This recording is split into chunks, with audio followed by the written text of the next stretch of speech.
이어서 목포에서 전해드리겠습니다. 지난 2014년 영암군의 한 농촌마을이 국비 등 36억 원을 지원받는 창조적 마을 만들기 사업에 선정이 됐습니다. 이를 계기로 체험 프로그램의 운영과 주민 교류 등의 목적으로 10억여 원을 들여서 건물을 지었지만 1년 가까이 활용을 못하고 있습니다. 최송현 기자의 보도입니다. 영암군 금장면에 들어선 지상 2층 규모의 신축 건물입니다. 마을 축제나 주민 교류 등을 위해 10억여 원을 들여 작년 말 완공됐습니다. 하지만 1층 북카페는 탁자와 테이블조차 갖춰지지 않았고 도농 교류실도 사실상 방치돼 있습니다.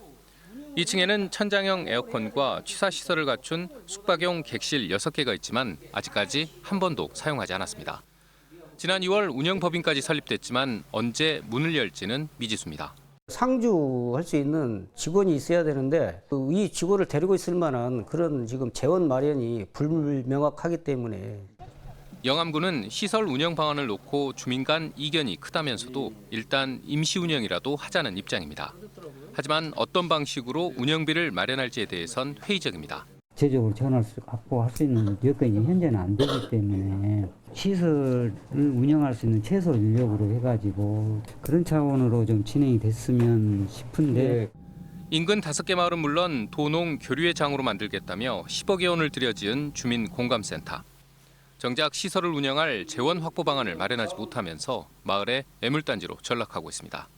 KBS 뉴스 최송현입니다. 올해 전남 지역 시군의 재정 집행률이 저조한 것으로 나타났습니다. 전남도가 분석한 자료를 보면 전남도와 22개 시군은 예산 지원액 27조 원 가운데 17조 원을 집행해서 65%의 집행률을 기록하고 있는 것으로 나타났습니다. 이 가운데 목포시의 집행률이 68%로 가장 높고 예산 규모가 가장 큰 여수시는 54%의 집행률을 기록해서 5개 시 가운데 가장 낮았습니다. 전남도는 집행률을 높이기 위해서 집행 가능 예산은 즉시 집행을 하고 특히 대규모 투자 사업에 대해 집행률 집중 관리에 나설 예정입니다. 전남도의회가 정부의 WTO 농업 분야 개도국 특혜 포기와 관련해서 국가 차원의 농업 농촌 종합 대책을 마련할 것을 요구했습니다.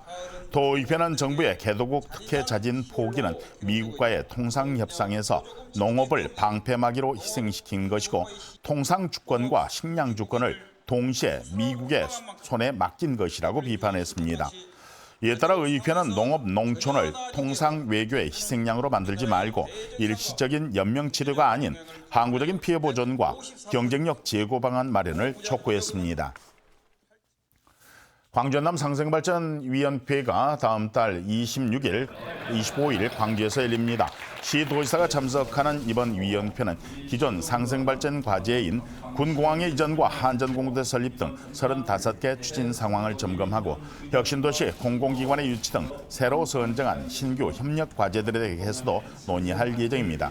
시도상생위원회는 지난 2015년부터 매년 2차례씩 개최가 됐지만 지난해 하반기에 개최 이후에 1년 2개월 동안 열리지 못하고 있습니다.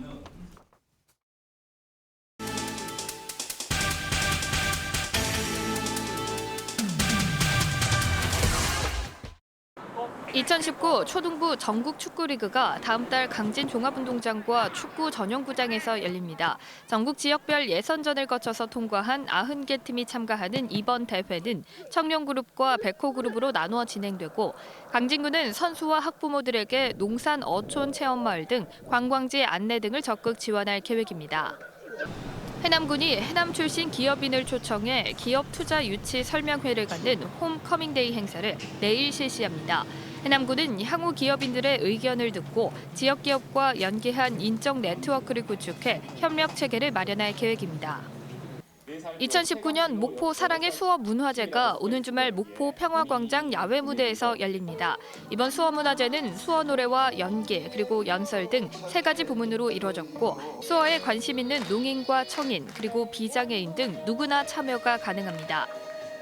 진도군이 겨울 대파 홍보와 판매 촉진을 위해 대파왕 선발대회를 펼칩니다. 진도군은 읍면 자체 심사를 거친 뒤 다음 달 25일에 열리는 진도 약대파 축제에서 대파왕을 최종 선발할 계획입니다. 지금까지 단신 브리핑이었습니다.